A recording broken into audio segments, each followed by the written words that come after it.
Hi friends, welcome back to my channel. Friends ಎಲ್ಲ ಹೇಗಿದ್ದೀರಾ? I hope ನೀವೆಲ್ಲರೂ ಚೆನ್ನಾಗಿದ್ದೀರಾ ಅಂತ ಅನ್ಕೊಂಡಿದ್ದೀವಿ. ನಾವು ಕೂಡ ತುಂಬಾ ಚೆನ್ನಾಗಿದ್ದೀವಿ ಫ್ರೆಂಡ್ಸ್. ಇವತ್ತು ಯಾವೊಂದು ಟಾಪಿಕ್ ತಂದಿದ್ದೀನಿ ಅಂತ ಆಲ್ರೆಡಿ ನೀವು ತಮ್ಮನೆಲ್ಲ ನೋಡಿರ್ತೀರಲ್ವ. ತಮ್ಮನೆಲ್ಲ ನೋಡಿದ್ಮೇಲೆ ಯಾವೊಂದು ಟಾಪಿಕ್ಕು ಯಾವೊಂದು ವಿಷಯ ಅಂತ ಅನ್ನೋದು ನಿಮಗೆ ಗೊತ್ತಾಗಿರುತ್ತೆ.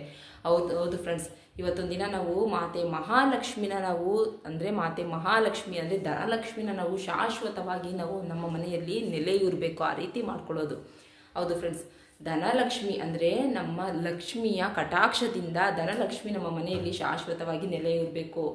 ಲಕ್ಷ್ಮಿಯ ಕೃಪಾ ಕಟಾಕ್ಷದಿಂದ ನಿಮ್ಮಲ್ಲಿ ಇರುವಂತಹ ಆರ್ಥಿಕ ಸಮಸ್ಯೆ ಆಗಿರ್ಬೋದು, ಆರ್ಥಿಕ ಹಿನ್ನೆಲೆ ಆಗಿರ್ಬೋದು, ಮುಗ್ಗಟ್ಟುಗಳಾಗಿರ್ಬೋದು, ಎಲ್ಲವನ್ನು ಕಳ್ಕೊಂಡು ನಿಮ್ಮ ಬದುಕನ್ನ ಒಂದು ಸುಂದರವನ್ನಾಗಿ ನೀವು ಪಡ್ಕೋಬಹುದು.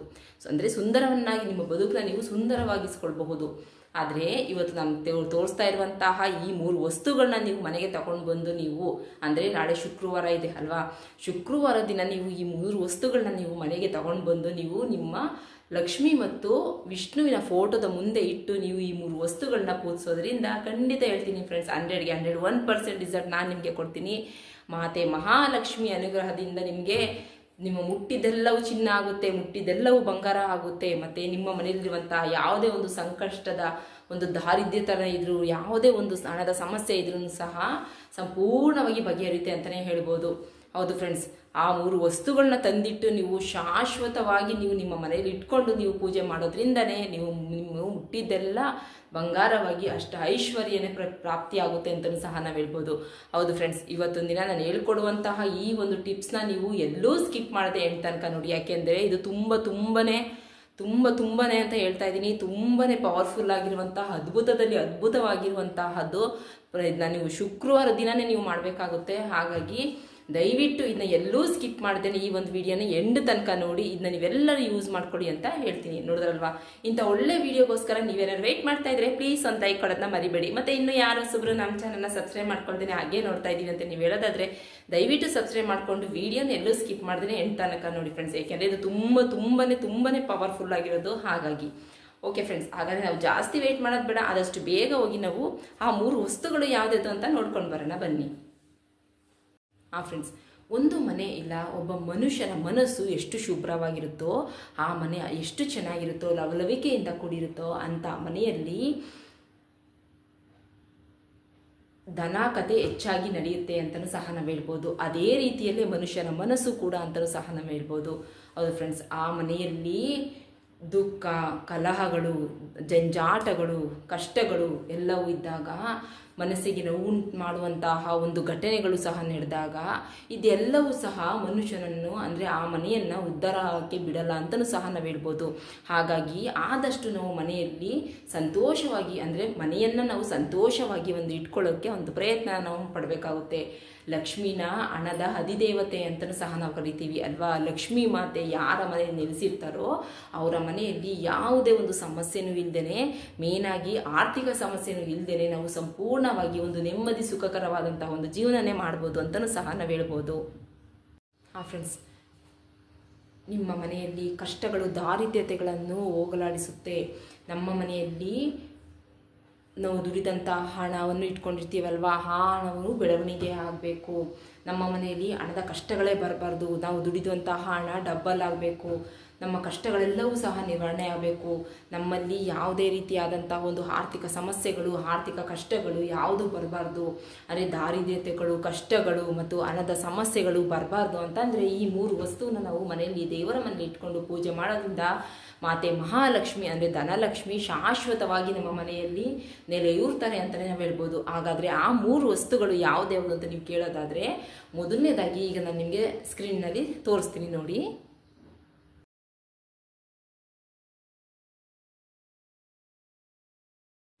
ಫ್ರೆಂಡ್ಸ್, ಈ ಒಂದು ಲಕ್ಷ್ಮಿಯ ಪಾದಿಕೆ ಅಂತ, ಇದಕ್ಕೆ ಲಕ್ಷ್ಮಿಯ ಪಾದಿಕೆ ಅಂತ ಕರಿತೀವಿ.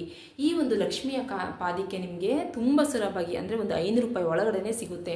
ಈ 500 ರೂಪಾಯಿ ಒಳಗಡೆ ಅಂದರೆ ನೀವು ಚಿನ್ನ ಬೆಳ್ಳಿ ಅಂಗಡಿಗಳಲ್ಲಿ ನಿಮಗೆ ಕೇಳಿದ್ರೆ ಲಕ್ಷ್ಮಿಯ ಪಾದಿಕೆ ಕೊಡಿ ಅಂತ ಕೇಳಿದ್ರೆ ನಿಮಗೆ ಖಂಡಿತ ಸಿಗುತ್ತೆ.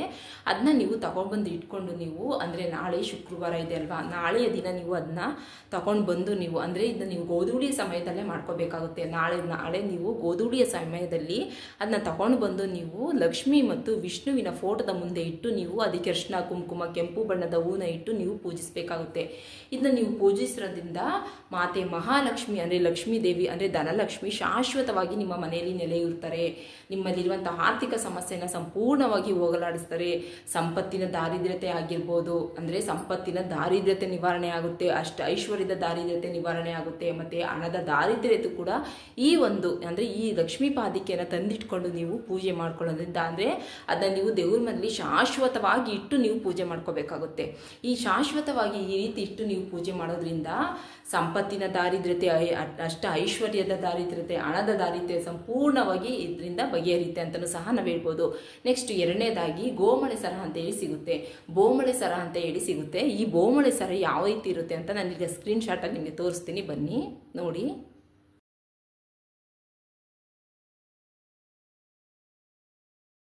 ಫ್ರೆಂಡ್ಸ್ ನೋಡಿದ್ರಲ್ಲ, ಇದು ಬೋಮಳೆ ಸರ ಅಂತೇಳಿ. ಈ ಬೋಮಳೆ ಸರ ಅಂದರೆ ಮೇಲ್ಗಡೆ ಇದು ತ್ರಿಭುಜ ಆಕಾರದಲ್ಲಿರುತ್ತೆ, ಮತ್ತು ಹರಳಿನ ರೂಪದಲ್ಲಿ ತ್ರಿಭುಜ ಆಕಾರದಲ್ಲಿ ಇರುತ್ತೆ. ಅದು ಒಳಗಡೆ ನೀವು ಅದನ್ನ ಚಿನ್ನದ ಒಂದು ಹರಳನ್ನ ಅವರು ಇಟ್ಟಿರ್ತಾರೆ. ಇದು ಸಹ ನಿಮಗೆ ಗದ್ದಿಗೆ ಅಂಗಡಿಗಳಲ್ಲಿ ಕೇಳಿದ್ರೆ ಖಂಡಿತ ಇದು ಸಿಗುತ್ತೆ, ಬೋಮಳೆ ಸರ ಅಂತೇಳಿ. ಇದನ್ನ ಇಟ್ಟು ನೀವು ಅಂದರೆ ನಿಮ್ಮ ದೇವ್ರ ಮನೆಯಲ್ಲಿ ಈ ಲಕ್ಷ್ಮೀ ಪಾದದ ಜೊತೆ ನೀವು ಈ ಗೋಮಳೆ ಸರನ ಇಡಬೇಕಾಗುತ್ತೆ. ಅಂದರೆ ನೀವು ಮನೆಯಲ್ಲಿ ನೀವು ದೇವ್ರ ಮನೆಯಲ್ಲಿ ಕಳಶ ಕುಣಿಸಿರ್ತೀರಲ್ವ, ಆ ಕಳಶಕ್ಕೆ ನೀವು ಅಂದರೆ ಚಿನ್ನ ಬೆಳ್ಳಿ ಒಡವೆಗಳನ್ನೆಲ್ಲ ಹಾಕಿ ನೀವು ಪೂಜೆ ಮಾಡ್ತೀರಾ ಅಲ್ವಾ, ಅದೇ ರೀತಿಯಲ್ಲಿ ಈ ಗೋಮಳೆ ಸರನ ನೀವು ಕಳಶಕ್ಕೆ ನೀವು ಧರಿಸಿ ನೀವು ಪೂಜೆ ಮಾಡ್ಕೋಬೇಕಾಗುತ್ತೆ. ಅಂದರೆ ಶಾಶ್ವತವಾಗಿ ನೀವು ಕಳಶಕ್ಕೆ ಅದನ್ನ ಧರಿಸಿ ನೀವು ಅಂದರೆ ಕಳಶಕ್ಕೆ ಹಾಕಿ ನೀವು ಪೂಜೆ ಮಾಡೋದ್ರಿಂದ ಖಂಡಿತ ಹೇಳ್ತೀನಿ ಫ್ರೆಂಡ್ಸ್, ಮಾತೆ ಮಹಾಲಕ್ಷ್ಮಿ ನಿಮ್ಮ ಮನೆಗೆ ಬಂದು ನೆಲೆಸ್ತಾರೆ ಅಂತಲೇ ಹೇಳ್ಬೋದು. ಯಾಕೆಂದರೆ ಇದನ್ನು ನಾನು ಮಾಡಿದ್ದೀನಿ, ಇವತ್ತೊಂದು ದಿನವೂ ಸಹ ನಾನು ಇದನ್ನ ಮಾಡ್ತಾನೆ ಇದ್ದೀನಿ ಫ್ರೆಂಡ್ಸ್. ಹಾಗಾಗಿ ಈ 3 ವಸ್ತುಗಳನ್ನ ನಾನು ನಿಮ್ಮ ಹತ್ರ ಶೇರ್ ಮಾಡ್ಕೊತಾ ಇದ್ದೀನಿ. ಹೌದು ಫ್ರೆಂಡ್ಸ್, ಈ ರೀತಿ ನೀವು ಮಾಡ್ಕೊಳ್ಳಿ. ನಂತರ ನೀವು ಆ ಬೋಮಳೆ ಸರನ ನೀವು ಲಕ್ಷ್ಮಿಯ ಕಳಶಕ್ಕೆ ನೀವು ಧರಿಸಿ ನೀವು ಪೂಜೆ ಪುರಸ್ಕಾರಗಳನ್ನ ಮಾಡ್ಕೊಳ್ಳಿ. ಇದನ್ನು ನಾವು ಮಾಡೋದ್ರಿಂದ ನಮಗೆ ಧನ ಆಕರ್ಷಣೆ ಆಗುತ್ತೆ, ಮಾತೆ ಮಹಾಲಕ್ಷ್ಮಿ ಅನುಗ್ರಹ ಸಿಗುತ್ತೆ, ಮಾತೆ ಮಹಾಲಕ್ಷ್ಮಿ ನಮ್ಮ ಮನೆಗೆ ಶಾಶ್ವತವಾಗಿ ಬಂದು ನೆಲೆಸಕ್ಕೆ ಇದು ತುಂಬಾನೇ ಒಂದು ಉಪಯುಕ್ತವಾದಂತಹ ಒಂದು ಹರಳು ಅಂತಲೂ ಸಹ ನಾವು ಹೇಳ್ಬೋದು. ಫ್ರೆಂಡ್ಸ್ ನೋಡಿ, ಮೂರನೇ ವಸ್ತು ಅಂತಂದರೆ ಈಗ ನಾನು ನಿಮಗೆ 2 ವಸ್ತುಗಳನ್ನ ತೋರಿಸಿದ್ದೀನಲ್ವಾ, ಈಗ 3ನೇ ವಸ್ತುನ ತೋರಿಸ್ತಾ ಇದ್ದೀನಿ ನೋಡಿ. ನಾನಿಲ್ಲಿ ನಿಮಗೆ ಒಂದು ವಿಳ್ಯದೆಲೆನ ತೋರಿಸ್ತಾ ಇದ್ದೀನಿ ನೋಡಿ. ನಾನು ನಿಮಗೆ ಒಂದು ವಿಳ್ಯದೆಲೆನ ತೋರಿಸ್ತಾ ಇದ್ದೀನಿ. ಈ ಒಂದು ವಿಳ್ಯದೆಲೆನ ನೀವು ತಗೋಬೇಕಾಗುತ್ತೆ. ತಗೊಂಡು ನೀವು ಇದಕ್ಕೆ ನೀವು ಕಪ್ಪು ಕಾಡಿಕೆಯಿಂದ ನೀವು ಕ್ರೀಮನ್ನು ಒಂದು ಬೀಜ ಮಂತ್ರಾಕ್ಷರವನ್ನು ಬರಿಬೇಕಾಗುತ್ತೆ. ಅಂದರೆ ಕ್ರೀಮ್ ಅಂತ ಹೇಳಿ ಒಂದು ಬೀಜ ಮಂತ್ರಾಕ್ಷರವನ್ನು ಈ ಎಲೆಯ ಮಧ್ಯದಲ್ಲಿ ಬರೆದು ನೀವು ನಾಳೆ ಶುಕ್ರವಾರ ಇದೆ ಅಲ್ವಾ, ನಾಳೆ ಶುಕ್ರವಾರದ ದಿನ ನೀವು ಈ ಒಂದು ಎಲೆಯ ಮೇಲೆ ಕ್ರೀಮನ್ನು ಒಂದು ಮಂತ್ರಾಕ್ಷರನ ಬರೆದು ನೀವು ಲಕ್ಷ್ಮಿ ಪಾದದ ಹತ್ರ ಇಟ್ಟು ನೀವು ಪೂಜಿಸಬೇಕಾಗುತ್ತೆ. ಅಂದರೆ ನಾಳೆ ಶುಕ್ರವಾರ ದಿನ ಇಟ್ಟು ನೀವು ಕ್ರೀಮನ್ನು ಒಂದು ಬೀಜ ಮಂತ್ರಾಕ್ಷರನ ಬರೆದು ನೀವು ಪೂಜಿಸಿ ನಂತರ ಮಂಗಳವಾರ ದಿನ ನೀವು ಅದನ್ನ ತೆಗಿಬೇಕಾಗುತ್ತೆ. ಅಂದರೆ ವಾರಕ್ಕೆ 1 ಸಲ ನೀವು ಇದನ್ನ ಚೇಂಜ್ ಮಾಡಬೇಕಾಗುತ್ತೆ. ಮಂಗಳವಾರ ದಿನ ಇದನ್ನ ನೀವು ತೆಗೆದು ನಂತರ ನೀವು ಹೊಸದಾದಂಥ ಒಂದು ವಿಳ್ಯದೆಲೆನ ತಗೊಂಡು ಮತ್ತೆ ನೀವು ಕಪ್ಪು ಕಾಡಿಕೆಯಿಂದ ಅಂದರೆ ನಾವು ಕಣ್ಣಿಗೆ ಹಾಕ್ತೀವಲ್ಲ ಕಾಡಿಕೆ, ಅದರಿಂದ ನೀವು ಮತ್ತೆ ಕ್ರೀಮನ್ನು ಅಂದರೆ ಕ್ರೀಮನ್ನು ಒಂದು ಬೀಜ ಮಂತ್ರವನ್ನು ಬರೆದು ನೀವು ಮತ್ತೆ ಅದನ್ನ ಇಡಬೇಕಾಗುತ್ತೆ. ಈ ರೀತಿ ಇಟ್ಟು ನೀವು ಇದಕ್ಕೆ ನೀವು ಸ್ವಲ್ಪ ಅರಿಶಿನ ಕುಂಕುಮ ಎಲ್ಲವನ್ನು ಹಾಕಿ ನೀವು ಧೂಪ ದೀಪಗಳನ್ನ ತೋರಿಸ್ಕೊಂಡು ನೀವು ಅಂದರೆ ಶುಕ್ರವಾರ ದಿನ ಇಟ್ಟರೆ ಮಂಗಳವಾರ ತೆಗಿಬೇಕಾಗುತ್ತೆ, ಮತ್ತೆ ಮಂಗಳವಾರ ಇಟ್ಟರೆ ಮತ್ತೆ ಶುಕ್ರವಾರ ತೆಗೆದು ಶುಕ್ರವಾರ ಹೊಸದಾಗಿ ಇಡಬೇಕಾಗುತ್ತೆ. ಈ ರೀತಿ ವಾರಕ್ಕೊಂದ್ಸಲ ನೀವು ಈ ರೀತಿ ಮಾಡ್ಕೊಂಡು ಬರೋದ್ರಿಂದ ಖಂಡಿತ ಹೇಳ್ತೀನಿ ಫ್ರೆಂಡ್ಸ್, ಈ 3 ವಸ್ತುಗಳನ್ನ ನೀವು ಇಟ್ಟು ಪೂಜೆ ಮಾಡ್ಕೊಳ್ಳಿ. ಖಂಡಿತ ನಿಮಗೆ ನಿಮ್ಮ ಮನೆಯಲ್ಲಿ ಮಾತೆ ಮಹಾಲಕ್ಷ್ಮಿ ನೆಲೆ ಇರಲಿಲ್ಲ ಅಂತ ಅಂದರೆ ನನಗೆ ಕಮೆಂಟ್ ಮೂಲಕ ತಿಳಿಸಿ. ಯಾಕೆಂತಂದರೆ ನಾನು ನಿಮಗೆ ಬೋಮಾಳೆ ಸರ ಆಗಿರ್ಬೋದು ಇಲ್ಲ ಲಕ್ಷ್ಮಿಯ ಪಾದಿಕೆಗಳಾಗಿರ್ಬೋದು ನಾನು ನಿಮಗೆ ತೋರಿಸ್ತಾ ಇದ್ದೆ. ಆದರೆ ನಾನು ಪೂಜೆಯಲ್ಲಿ ಇಟ್ಟು ನಾನು ಆಲ್ರೆಡಿ ಪೂಜೆ ಮಾಡ್ತಾ ಇದ್ದೀನಿ ಫ್ರೆಂಡ್ಸ್. ಹಾಗಾಗಿ ಅದನ್ನ ಇಟ್ಟು ನಾನು ಪೂಜೆ ಮಾಡೋಕ್ಕೆ ಶುರು ಮಾಡಿದ್ಮೇಲೆ ನಮ್ಮಲ್ಲಿರುವಂಥ ಎಷ್ಟೋ ಆರ್ಥಿಕ ಸಮಸ್ಯೆಗಳನ್ನ ನಾನು ಬಗೆಹರಿಸ್ಕೊಂಡಿದ್ದೀನಿ. ಹಾಗಾಗಿ ನಾನು ನಿಮಗೆ ಶೇರ್ ಮಾಡ್ತಾ ಇದ್ದೀನಿ. ಇದನ್ನು ಸಹ ನಾನು ಇಟ್ಟು ಪೂಜೆ ಮಾಡ್ತೀನಿ. ಅಂದರೆ ಇದನ್ನು ನಾನು ನಿಮಗೆ ಒಂದು ವಿಳ್ಯದೆಲೆ ಮುಖಾಂತರವಾಗೋದು ತೋರಿಸ್ಬೋದಲ್ವಾ. ಹಾಗಾಗಿ ನಾನು ಒಂದು ವಿಳ್ಯದೆಲೆನ ತೆಗೆದುಕೊಂಡು ನಾನು ನಿಮಗೆ ಇದನ್ನು ಹೇಳ್ತಾ ಇದ್ದೀನಿ. ಕ್ರೀಮ್ ಅನ್ನೋ ಅಕ್ಷರನ ನೀವು ಬರಿಬೇಕಾಗುತ್ತೆ. ಕ್ರೀಮ್ ಅನ್ನೋ ಅಕ್ಷರನ ನೀವು ಕಣ್ಣಿನ ಕಾಡಿಕೆಯಿಂದ ಬರೆದು ನೀವು ಲಕ್ಷ್ಮಿಯ ಪಾದದ ಹತ್ರ ಇಟ್ಟು ಇದಕ್ಕೆ ಸ್ವಲ್ಪ ಅರಿಶಿನ ಕುಂಕುಮನ ಆದರೆ ಅಕ್ಷತೆಯನ್ನು ಸಹ ಹಾಕಿ ನೀವು ಪೂಜೆ ಮಾಡ್ಕೋಬೋದು. ಅಂದರೆ ನಿಮ್ಮ ಅನುಕೂಲಕ್ಕೆ ತಕ್ಕಂತೆ, ಅಂದರೆ ಅರಿಶಿನ ಕುಂಕುಮ ಹಾಕಿದ್ರೂ ಸಾಕಾಗುತ್ತೆ. ಇಲ್ಲ ಅಕ್ಷತೆನೂ ಹಾಕ್ತೀವಿ ಅಂತೇಳಿ ಅಕ್ಷತೆನೂ ಸಹ ಬೇಕಾದ್ರೆ ನೀವು ಹಾಕ್ಲೂಬೋದು, ಇಲ್ಲ ಅಂತಾರೆ ಅದನ್ನು ನೀವು ಸ್ಕಿಪ್ ಮಾಡ್ಕೋಬೋದು. ಈ ರೀತಿ ಇಟ್ಟು ನೀವು ಪ್ರತಿ ಶುಕ್ರವಾರ ದಿನ, ಅಂದರೆ ನಾಳೆ ಶುಕ್ರವಾರ ಇದೆ ಅಲ್ವಾ, ಈ 3 ವಸ್ತುಗಳನ್ನ ತಂದಿಟ್ಟು ನೀವು ಪೂಜೆ ಮಾಡಿಸ್ಕೊಡಿ ಫ್ರೆಂಡ್ಸ್. ಖಂಡಿತ ಹೇಳ್ತೀನಿ, ನಿಮ್ಮ ಮನೆಯಲ್ಲಿರುವಂತಹ ಕಷ್ಟಗಳ ದಾರಿದ್ರ್ಯತೆ ಆಗಿರ್ಬೋದು, ಬಡತನದ ದಾರಿದ್ರ್ಯತೆ ಆಗಿರ್ಬೋದು, ಹಣದ ದಾರಿದ್ರ್ಯತೆ ಆಗಿರ್ಬೋದು, ನಿಮ್ಮ ಆರ್ಥಿಕ ಸಮಸ್ಯೆಯ ದಾರಿದ್ರ್ಯತೆ ಆಗಿರ್ಬೋದು, ಇದೆಲ್ಲವನ್ನು ಸಹ ಸಂಪೂರ್ಣವಾಗಿ ನೀವು ಹೋಗಲಾಡಿಸ್ಕೋತೀರಾ. ಒಂದು ಸುಖಕರವಾದಂತಹ ಒಂದು ನೆಮ್ಮದಿ ಜೀವನನೇ ನೀವು ಪಡ್ಕೋತೀರಾ ಅಂತಲೂ ಸಹ ನಾವು ಹೇಳ್ಬೋದು. ಇದನ್ನ ನಾನು ನಿಮಗೆ ಹೇಳೋದು ಬೇಡ, ನೀವು ಈ 3 ವಸ್ತುಗಳನ್ನ ತಂದಿಟ್ಕೊಂಡು ನೀವು ಪೂಜೆ ಮಾಡಿ ನೋಡಿ. ದಿನದಿಂದ ದಿನಕ್ಕೆ ಮನೆಯಲ್ಲಿ ಆಗುವಂಥ ಬದಲಾವಣೆಗಳನ್ನ ನೀವೇ ಟೆಸ್ಟ್ ಮಾಡಿ. ಖಂಡಿತ ಇದು ವರ್ಕ್ ಆಗುತ್ತೆ ಫ್ರೆಂಡ್ಸ್. ಯಾಕೆಂತಂದರೆ ನಮ್ಮ ಹೆಣ್ಣುಮಕ್ಕಳು ಪ್ರತಿನಿತ್ಯದ ಒಂದು ಜೀವನದ ಜಂಜಾಟದಲ್ಲಿ ನಮಗೆ ಸಮಸ್ಯೆ ಮೇಲೆ ಸಮಸ್ಯೆಗಳಿಂದ ನಾವು ಬಳಲ್ತಾನೇ ಇರ್ತೀವಿ. ಅದು ಕಷ್ಟಗಳನ್ನ ಅನುಭವಿಸ್ತಾ ಇರೋರಿಗೆ ಅದು ಅದರ ನೋವು, ಅದರ ಒಂದು ಕಷ್ಟಗಳು ಗೊತ್ತಾಗೋದು ಅಂತಲೇ ಹೇಳ್ಬೋದು. ಯಾಕೆಂತಂದರೆ ನಾನು ತುಂಬ ಕಷ್ಟಗಳನ್ನ ನೋಡಿನೇ ಇಲ್ಲಿ ತನಕ ಬಂದಿದ್ದೀವಿ ಫ್ರೆಂಡ್ಸ್. ಹಾಗಾಗಿ ಆ ಒಂದು ಕಷ್ಟ ಅನ್ನೋದು ನನಗೂ ಸಹ ಅರ್ಥ ಆಗುತ್ತೆ. ಹಾಗಾಗಿ ನಿಮ್ಮೆಲ್ಲರಿಗೂ ಒಳ್ಳೆಯದಾಗಲಿ ಅಂತ ಹೇಳಿ ಈ 3 ವಸ್ತುಗಳನ್ನ ನಾನು ನಿಮ್ಮ ಹತ್ರ ಶೇರ್ ಮಾಡ್ಕೊತಾ ಇದ್ದೀನಿ. ಈ 3 ವಸ್ತುಗಳನ್ನ ತೊಗೊಂಡು ಬಂದು ಇಟ್ಟು ನೀವು ಪೂಜೆ ಮಾಡಿ ನೋಡಿ. ಯಾಕೆ ನಿಮ್ಮ ಮನೆಯಲ್ಲಿರುವಂತಹ, ಅಂದರೆ ಒಂದೇ ಸಲ ನಿಮ್ಮ ಸಮಸ್ಯೆಗಳು ಬಗೆಹರಿಲ್ಲ ಅಂತ ಅಂದ್ರೂ ಸಹ ದಿನದಿಂದ ದಿನಕ್ಕೆ ಸಂಪೂರ್ಣವಾಗಿ ಕಡಿಮೆ ಆಗ್ತಾ ಬರುತ್ತೆ. ಮಾತೆ ಮಹಾಲಕ್ಷ್ಮಿ ಶಾಶ್ವತವಾಗಿ ನಿಮ್ಮ ಮನೆಯಲ್ಲಿ ನೆಲೆಯಿರ್ತಾರೆ. ನಿಮ್ಮ ಮನೆಯಲ್ಲಿರುವಂತಹ ಹಣದ ಸಮಸ್ಯೆ, ದಾರಿದ್ರ್ಯತನ ಅನ್ನೋದು, ಕಷ್ಟದ ದಾರಿದ್ರ್ಯತೆ, ಹಣದ ದಾರಿದ್ರ್ಯತೆ ಅನ್ನೋದು, ಆರ್ಥಿಕ ದಾರಿದ್ರ್ಯತೆ ಅನ್ನೋದು ಎಲ್ಲವೂ ಸಹ ನಿವಾರಣೆಯಾಗಿ ಅಷ್ಟ ಐಶ್ವರ್ಯನೇ ಪ್ರಾಪ್ತಿಯಾಗುತ್ತೆ ಅಂತಲೂ ಸಹ ನಾವು ಹೇಳ್ಬೋದು. ಇದನ್ನ ನಾನು ಹೇಳೋದು ಬೇಡ, ನಾನಂತೂ ಹೇಳಲ್ಲ ಈ ವಿಷಯನ. ನನಗೆ ಅಂದರೆ ಈ ಒಂದು 3 ವಸ್ತುಗಳನ್ನ ನಾನು ನಿಮಗೆ ತಿಳಿಸ್ಕೊಟ್ಟಿದ್ದೀನಿ. ಆದಷ್ಟು ನೀವು ಇದನ್ನ ಮಾಡಿ, ಇದು ಒಂದು ಒಳ್ಳೆಯ ರಿಸಲ್ಟ್ ನಿಮ್ಮ ಕಣ್ಣಾರ ನೀವೇ ನೋಡಿ ನನಗೆ ಕಮೆಂಟ್ ಮೂಲಕ ತಿಳಿಸಿ. ಓಕೆ ಫ್ರೆಂಡ್ಸ್, ಈ ವಿಡಿಯೋ ನಿಮ್ಮೆಲ್ಲರಿಗೂ ಇಷ್ಟ ಆಗಿರುತ್ತೆ ಅಂತ ಅಂದ್ಕೊಂಡಿದ್ದೀನಿ. ನಾನು ನಿಮಗೆ ಗೋಮಾಳೆ ಸರ ಮತ್ತು ಹೇಳಿ ಗೋಮಾಳೆ ಸರ ಮತ್ತು ಲಕ್ಷ್ಮಿ ಪಾದಿಕೆಗಳನ್ನು ಸಹ ನಾನು ತೋರಿಸ್ತಾ ಇದ್ದೆ. ನಾನು ಈ ವಿಡಿಯೋದಲ್ಲಿ ಏನಕ್ಕೆ ತೋರಿಸಿಲ್ಲ ಅಂತ ಹೇಳಿದ್ರೆ, ನಾನು ಆಲ್ರೆಡಿ ಇಟ್ಟು ನಾನು ಪೂಜೆ ಮಾಡ್ತಾ ಇದ್ದೀನಿ.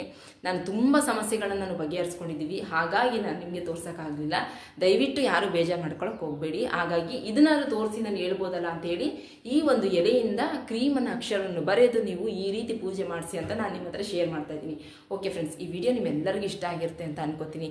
ಇಷ್ಟ ಆಗಿದ್ರೆ ಪ್ಲೀಸ್ ಒಂದು ಲೈಕ್ ಕೊಡಿ, ಮತ್ತು ನಿಮ್ಮ ಫ್ಯಾಮಿಲಿ ಫ್ರೆಂಡ್ಸ್ ಎಲ್ಲರಿಗೂ ಸಹ ಇದನ್ನ ಶೇರ್ ಮಾಡಿ. ಪ್ರತಿಯೊಬ್ಬ ಮನುಷ್ಯ ಅಂತ ಅಂದಮೇಲೆ ಪ್ರತಿಯೊಬ್ಬ ಮನುಷ್ಯನಿಗೂ ಸಹ ತನ್ನದೇ ಆದಂತಹ ನೋವು, ಕಷ್ಟಗಳು ಪ್ರತಿಯೊಂದು ಸಹ ಕಾಡ್ತಾನೆ ಇರುತ್ತೆ ಅಲ್ವಾ. ಅದನ್ನು ಮನುಷ್ಯತ್ವ ಇರೋರಿಗೆ ಮಾತ್ರ ಇದು ಅರ್ಥ ಆಗೋದು, ಮನುಷ್ಯತ್ವ ಇಲ್ಲದವ್ರಿಗೆ ಅರ್ಥ ಆಗಲ್ಲ ಅಂತಲೂ ಸಹ ನಾವು ಹೇಳ್ಬೋದು. ನಮ್ಮ ಹೆಣ್ಮಕ್ಳುಗಳ ಕಷ್ಟ ಹೆಣ್ಮಕ್ಳಿಗೆ ಗೊತ್ತಿರುತ್ತೆ ಅಂತಲೂ ಸಹ ನಾವು ಹೇಳ್ಬೋದು. ಹಾಗಾಗಿ ನಮ್ಮ ಹೆಣ್ಮಕ್ಳು ಎಲ್ಲರಿಗೂ ಸಹ ಒಳ್ಳೆಯದಾಗಲಿ ಅಂತ ಹೇಳಿ ನಾನು ಈ ಒಂದು ವಿಡಿಯೋನ ನಾನು ನಿಮ್ಮ ಹತ್ರ ಶೇರ್ ಮಾಡ್ತಾ ಇದ್ದೀನಿ. ಈ ವಿಡಿಯೋ ಇಷ್ಟ ಆಗಿದ್ರೆ ಪ್ಲೀಸ್ ಒಂದು ಲೈಕ್ ಕೊಟ್ಟು ನಿಮ್ಮ ಫ್ಯಾಮಿಲಿ ಫ್ರೆಂಡ್ಸ್ಗಳು ಸಹ ಇದನ್ನ ಶೇರ್ ಮಾಡಿ. ಮತ್ತು ನಿಮ್ಮ ಪ್ರೀತಿ ವಿಶ್ವಾಸ ಕೊನೆ ತನಕ ನಮ್ಮ ಚಾನಲ್ ಮೇಲೆ ಇರಲಿ.